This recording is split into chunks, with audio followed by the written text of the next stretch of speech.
this presentation is going to be over cognitive distortions. This is from UTEP learning environments, and I'll go ahead and move on to the next slide. So Hector did introduce me. However, let me just go ahead and give you, a little bit more about me. So my name is Atiya. That is my full name. Although I really just prefer to go by Suzi. I'm currently a sophomore studying psychology with the Bachelor's of Science as my major and biological sciences as my minor.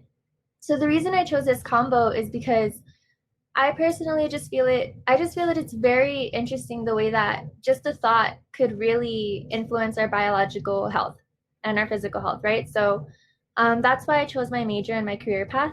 I'm also an undergraduate assistant for the UGLC learning environments. That's exactly how we are all here today.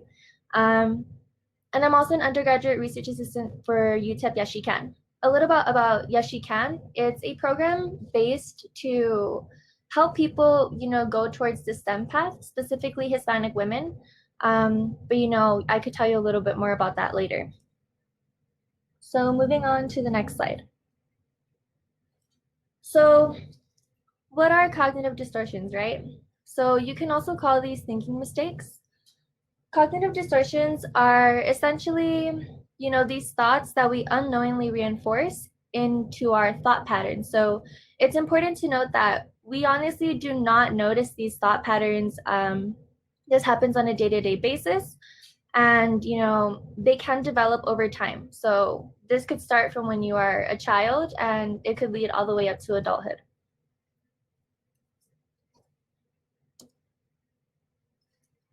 So at this point in the presentation, after knowing a little bit about cognitive distortions, you might want to ask yourself why it's important to learn about this. So first of all, we all go through this without even noticing it. And so by learning about cognitive distortions, it's easier to train our brain to have more productive thoughts. Being aware of our thinking patterns allows us to be more mindful. And of course, that contributes to our overall mental health. And, mental health is just as important as our physical health. So let's talk a little bit more about mindfulness. When people first think about the word mindfulness, they think about, relaxing or, just kind of having this Zen attitude. Mindfulness is essentially a state achieved by really focusing on the present moment. So this is about being aware, present, and recognizing how we're feeling. And it's also important to recognize, our bodily sensations. And by that, I mean like our breathing. Are you breathing at all? Is your jaw clenched at all? Are your fingers clenched? How is your posture? All of that good stuff. Mindfulness is actually very tasking for many. The reason being is because in order to be truly mindful, you really have to pay attention to when you are upset, when you are angry, discomforted, any negative thoughts or feelings that you may be having. That's exactly when you have. And if someone's really upset, it's really difficult to say like, let me go ahead and be mindful for a second. If you're upset, you're upset. So that's why it's about being aware, present, and recognizing how we feel. And of course, this is a therapeutic technique that we see a lot in cognitive psychology. So what you're seeing right now is the cognitive triangle. Go ahead and think about the cognitive triangle as your own personal triangle. Everybody kind of has one, right? So everyone has their own thoughts, their own feelings, and their own behavior. You could choose any point on this triangle, and it will affect the next point. So if you have an ugly thought, that will affect your feelings, and your feelings affect your behavior. One thing to know is that, so the reason you don't really see environment on the cognitive triangle is because it's really about the individual. However, it is important to note that your thoughts, feelings, and behavior affect someone else's cognitive triangle, right? So being mindful allows us to really focus on each of these attributes. And it's just important to keep that in mind. Okay, so Let's talk a little bit about the sciencey part of, these cognitive distortions. So, like I said, this does affect our mental health, which affects our physical health. I want to say we have about two important nervous systems that we should really focus on, and that is our sympathetic nervous system. This includes our anxiety levels and our heart rate. So this is also what you call, the flight or fight response. Um, and we also have our parasympathetic nervous system. This is everything in the background. So this is our heart rate, this is our gland activity, this is, these muscles that are moving that you don't even know are moving. They're just moving so that you could live.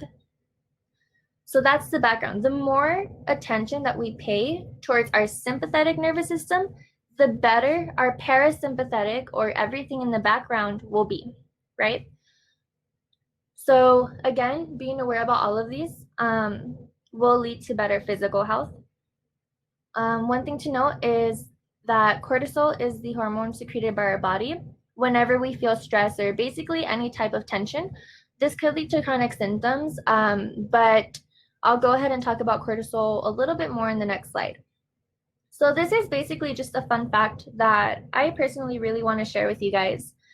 So let's talk about the feeling of being nervous, right? Many a times people think that, they'll say, man, like I was so nervous, I almost, pissed my pants. What they should really be saying is, they were so nervous that, and then they almost pissed their pants. Because that feeling that you get of nervousness, that is your body responding to the emotion of being nervous. So, like noted in the slide, our bodies experience emotions within seconds. So, by the time that you're already feeling nervous, you're no longer nervous. That is your body responding to the emotion of being nervous. So, the feeling of being nervous is not necessarily bad. What makes the discomfort or what makes you feel bad is the way that you react to being nervous. I just thought that was very interesting. One thing to know real quick in the presentation, if you guys have any questions, you can feel free to put it in the chat and I'll get to it later. So next slide. So as you can see to the right of you, I like to call this our cortisol cat. And as you can see, he is exercising. So as I noted before, cortisol is a hormone that we secrete whenever we're stressed out. The way you can basically, divide this is good stress and bad stress. So eustress is defined as our good stress, and we have distress, which is our bad stress, right? So stress can also be, I guess, defined as tension within our body. So like the slide says, it's not necessarily bad. Stress could also happen when you're riding a roller coaster or when you're about to perform, right? But stress can also be when you're about to take an exam or if someone has already made you, really angry and really pushed your buttons. So once any tension or stress is detected by our body, our cortisol levels do rise up, and they are not, they won't go down unless we have any physical activity. So that's why whenever you are really angry or really stressed over, let's say, an exam, that's why, your blood pressure goes so high. A little bit more about the effects of cortisol is that it could lead to, high levels of blood pressure, which also leads to bloating, and it can allow you to store more fat. So when that happens, we can go back to our cognitive triangle for a little bit, and we can note that, let's go ahead and start at feelings. If you're feeling really bloated, that might lead you to have these negative thoughts. These negative thoughts might make you feel a little unmotivated. So if someone is very unmotivated, they're not going to really want to do their homework or get out of bed or, call a friend or whatever it is that they have to do. So that leans towards our behavior. And again, it's important to note that all of this does affect our environment. So moving on. Okay, so this is basically the part where we finally jump into the types of cognitive distortions that we have. So, rhetorically, go ahead and identify yourself with these. Ask yourself if you experience any of these situations. More than likely, you already have. So we'll go ahead and start with the all or nothing thinking. So this is basically when you're just thinking, take it or leave it. I don't care. This is exactly how I feel. I know I have been there. This is basically seeing things in black and white. So if something doesn't go as planned, you see it as a total failure. Um, One example is, let's say it's start of the semester and a student fails their first exam in Cal, and already they see themselves failing, even though it's just one exam. So this is the all or nothing thinking. So we basically just see it as a total failure. We already give up from the beginning. There's no way we're going to make it out of it, right? Okay, so moving on to the next example. This is overgeneralization. This is when we see one event as a never-ending pattern of, defeat and just failure. One thing, one example that we can use is, let's say there's a sales representative and, it's barely maybe the first month working, and they fail to make a sale.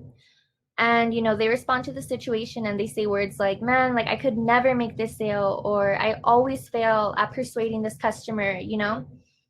These words are actually very hurtful towards ourselves, because the more we say something, the more we tend to believe it. I guess one sort of analogy we could use is the idea of religion, right? So the more we repeat something to ourselves, the more we study something, the more we believe it, and the more we identify with it. So, for instance, people do choose to, believe in religion. They study it. It's a part of their life, right? However, the difference between religion and cognitive distortions is that people choose to believe in a religion. People choose to identify in a religion. They make it a part of themselves. However, we unknowingly, kind of pin these ugly words at ourselves without even realizing it. And that is what is so hurtful about cognitive distortions. We don't notice it. So, this is just a quick time to just stop and think about times that you've been really rude to yourself or really hard on yourself. And just sort of think about that for just a bit.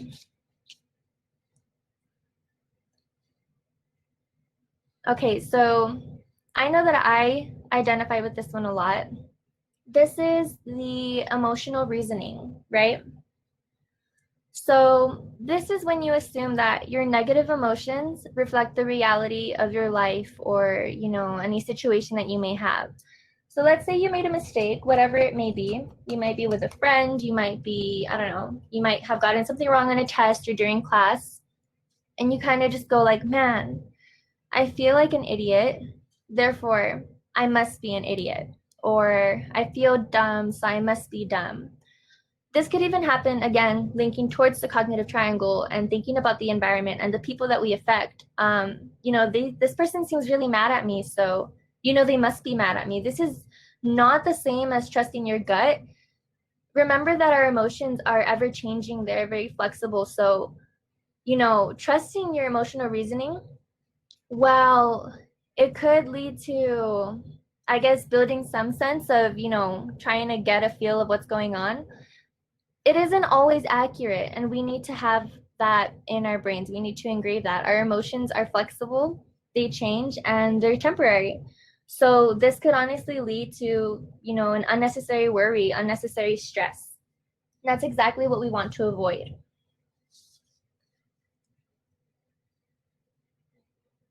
So we have the mental filter. This is our next cognitive distortion. This is when, you could also relate to this when, I guess you're thinking back to a time where you did something embarrassing and it was just so cringeworthy that, you just allow this to become your whole identity, right?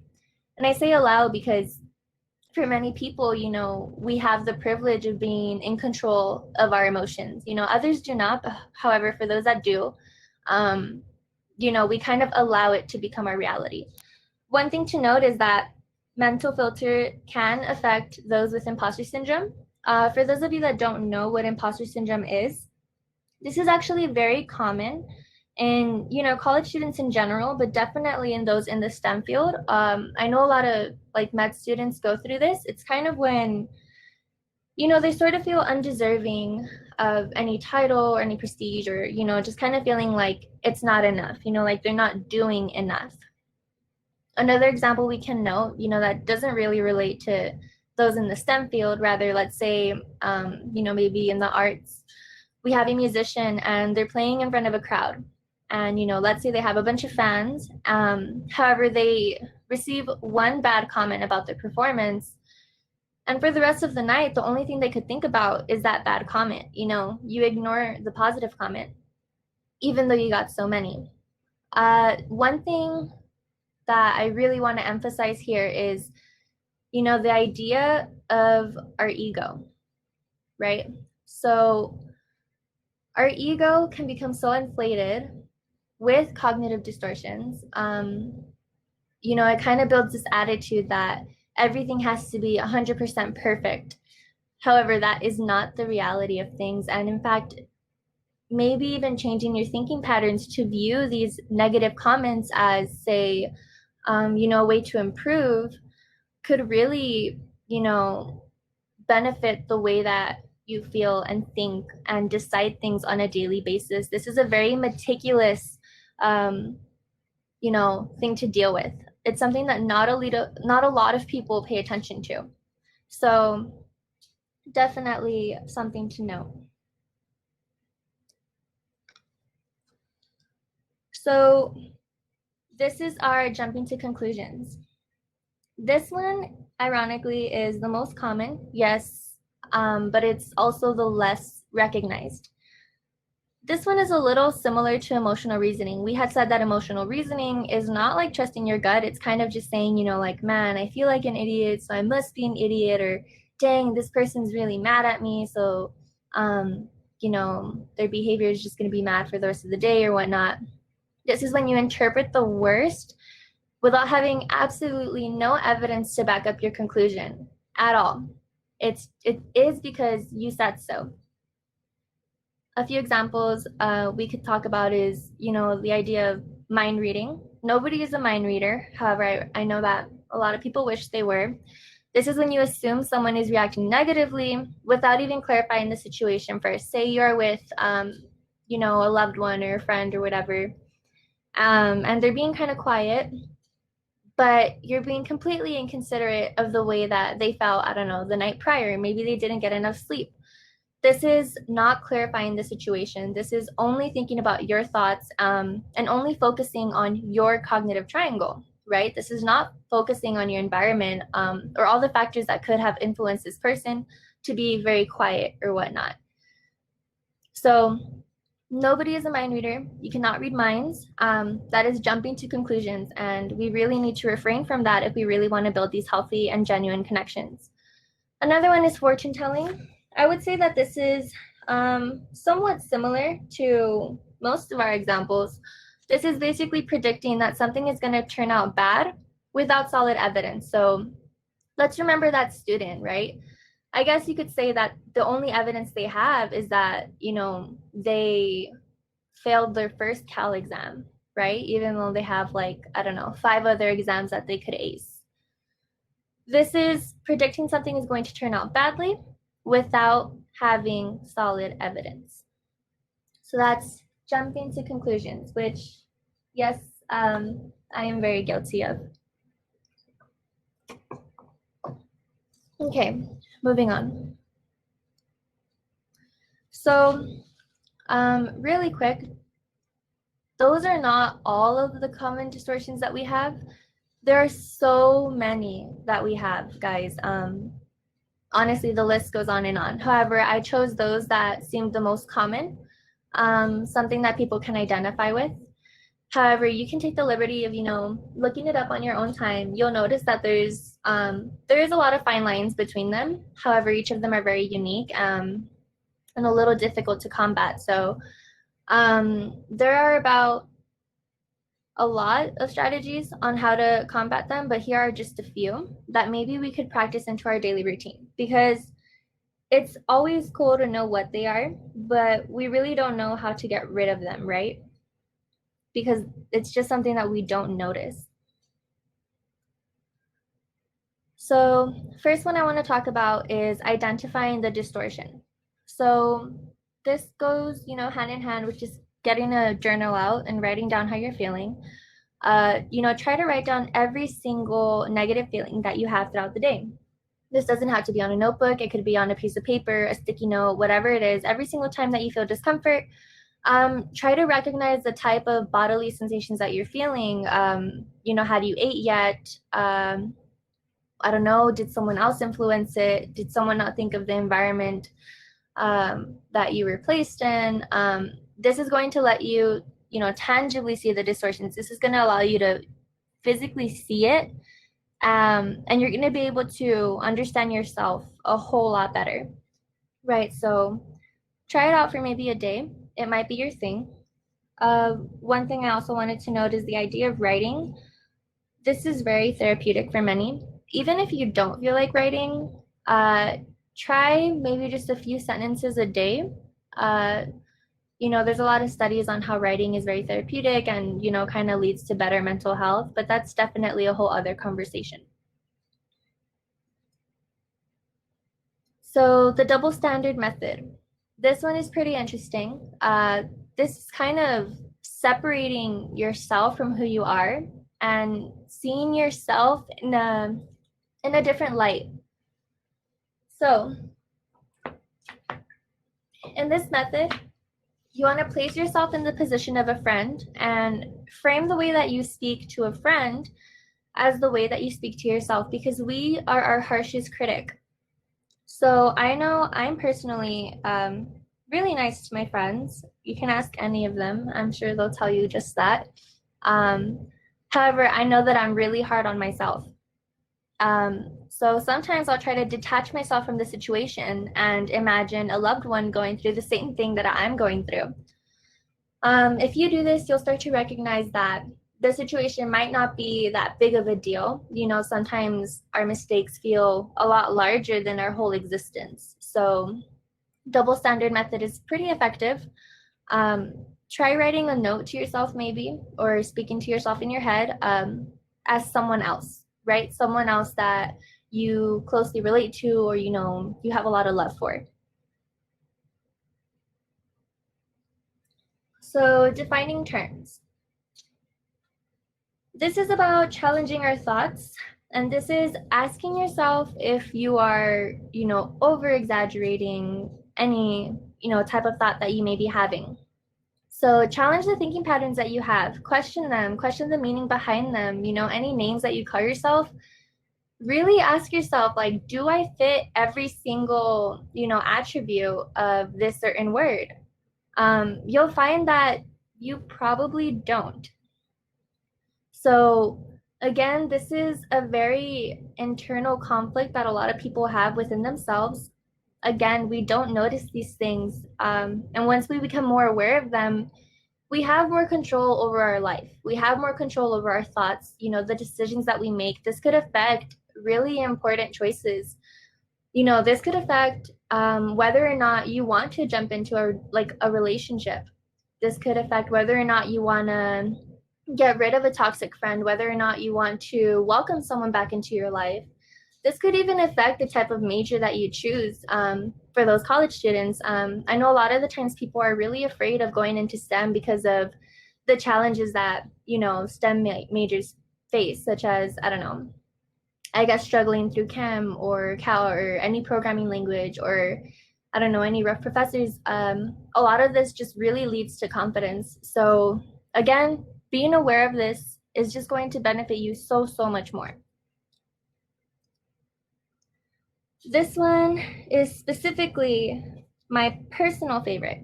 And I love this one because this also helps, your communication technique. So with the semantic method, you are substituting language with less emotionally charged words. For instance, let's say, man, I really shouldn't have made that mistake. Instead, we could say, it probably would have been better had I not make that mistake, right? So the semantic method is pretty cool because, again, linking back to how we, the analogy that I used for religion and how we believe something enough times, if we study it and if we make it part of our identity, the semantic method really allows us to, I guess, attach words that you want to belong to you. You could refrain from using negative language towards yourself. And guys, I pinky promise that this is definitely going to help you in the long run, especially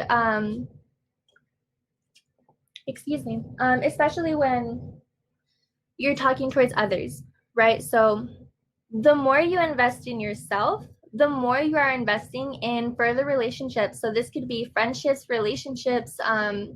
This could even be networking with professors or companies. The way that you write emails, the way that your attitude, I guess, radiates off you, people are going to notice that. So the more you work on yourself, the more you work on, the environment. Another way of phrasing that is the more you work on the cognitive triangle, your personal one, the more you will help others, and the more others will help you. This is just a little tip that I recently learned. Okay, so let's talk about, apologies versus gratitude. I am so guilty of saying, hey, like, I'm really sorry I'm late, or I'm really sorry I couldn't make it, or I don't know, sorry I was such a buzzkill, right? One thing that we could note, or one thing we could put into practice is that we could say thanks instead of saying sorry. And this is recognizing others without having to put yourself down. This is very important for, taking other people into consideration. If you're constantly saying sorry, excuse me, lots of talking and no water. Okay, so if you're constantly saying sorry, that could become sort of discomforting for other people. Rather, if you're always saying thank you, that will kind of recognize other people's effort instead of putting yourself down. So thank you for waiting for me, or thank you for listening to me, right? All right.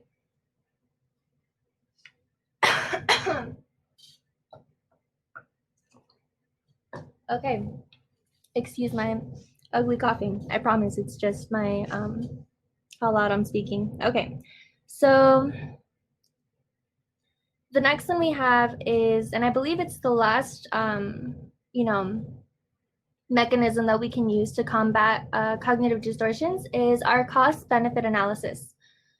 This one is also pretty cool. The reason I did put a little battery next to it is because I want us to see this as our emotional battery. So consider making a pro and con list, and this is going to allow you to decide whether or not you want to feel the distortion that you have, once you catch it. So let's just say that, we are thinking up to the first one. So let's say we have this all or nothing thinking going on. Oh my God, I failed this chem test, this English test, this, this coding test. And I know that I'm going to fail the rest of the semester. And you feel like this, throughout the whole day. It's in the back of your head. While you're doing homework, while you're reading, while you're eating breakfast, it's just in the back of your head. It's kind of haunting you. Honestly, it's just a little scary. Sit down with yourself and consider whether or not you want to feel this. And try using this pro and cons list to see whether or not these cortisol levels are even worth raising, right? Okay. So I have about 2 slides about friendly reminders. So cognitive distortions are actually the most human thing that we can possibly feel. Many a time people feel very, lost or alone when it comes to having these very basic thoughts that we just don't recognize often enough. We're all very analytical beings, okay? And being aware of our thought patterns is only going to strengthen us. Excuse me. So stress or tension is often negative, or we perceive it as being negative. However, our bodies need to feel this type of tension in order to know the different types of levels that we are capable of. So your body kind of does this cost-benefit analysis. Your body kind of asks like, is it worth sending all of these, cells to help with with helping with our immune system, excuse me. So yeah, this is basically friendly reminder to let you know that stress isn't necessarily always negative. It's also difficult not to let our minds wander. Like I said before, sometimes it happens when we're eating breakfast, while we're reading a book. Really cheesy to say. I know we see it on Instagram, Facebook, whatever, all the time. But it's okay not to be okay sometimes. Really quick, just remember it's the start of a semester. We're in the middle of a pandemic. And we still feel all types of pressure, right? So just know that pressure is common. We live in a society where productivity for some reason equals success. The more credits you build, the more money you have, the higher position that you have, the more successful you'll be. But really, guys, while that is beneficial towards your life and maybe the type of life that you want to live, it isn't necessarily success. It doesn't necessarily equate to success. You define success. You define the way that you want to live your life, and you define the way that you want to think, okay? So thinking mistakes are super common in a lot of people, and you're not alone. It actually took a really long time for me personally to try to get the hang of this. Even now, I still have trouble. So it's a process, and it doesn't happen from day to night. It's just, you just have to work on it by being aware, being present, and if you want, using these types of strategies to help you. Again, if there's one thing that you should take from this presentation is that triangle, guys. So be aware of how others feel. Don't always trust every single intuition that you may have. Trusting your gut, sure, it makes sense sometimes. However, not all of the times. We need to be aware of the fact that it's okay to be wrong, and it's okay to, not feel right. In fact, it's actually, if you're having a negative thought, it's actually better to be wrong. It's good to be wrong about, failing the rest of the semester or not feeling like enough because, your imposter syndrome is telling you that you're not enough, right? So again, it's really important to respond to our emotions and not react to them. So you could engrave that in your head. Respond, don't react. Because if you react to something, like I said, our bodies, our emotions happen in seconds. Again, the feeling of being nervous, you are no longer nervous. You are just feeling the aftermath. You're just feeling the aftermath of being nervous. So these are, just a few bullet points on some resources that I gathered up. I'm not sure if you guys are aware, but I believe group therapy for the counseling center at UTEP is back September 8th, if I'm not mistaken. So that's their number if you want to get more information on that. I personally haven't gone to group therapy. However, I know a few friends that have, and it really helps. I don't know if you guys maybe wanted to jump in and talk about cognitive distortions with a certain group, because the more we spread this knowledge, the better environment and networking system we can set for ourselves. So one more time, that's their number. And another concept or another attribute I wanted to note is what you see on the right here. This is a book called Why Zebras Don't Get Ulcers. It's a little hefty, but it's actually one of my favorite books. So this was written by Robert M. Sapolsky. He is a biologist. So the reason why it's called why zebras don't get ulcers is because animals in general are only stressed when they have to be stressed. So a zebra is only going to be stressed when, I don't know, when a predator is in the room. But a zebra isn't going to be stressed about, I don't know, a zebra's not going to be stressed while they're eating grass, or any other animal only focuses on the present moment and is only stressed when they have to be.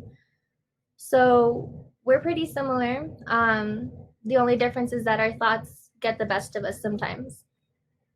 So the last bullet that I have here is my email. So SGA Atiya at minors.utep.edu. You can go ahead and email me if you have any questions about cognitive distortions, any questions about learning environments at the UGLC, or yes, you can.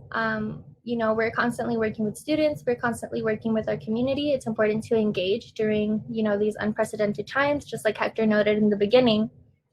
But yeah, guys, we're all human. And it's just really important to pay attention to yourself, because the more you invest in yourself, the more you invest in your environment. So that would basically conclude my presentation.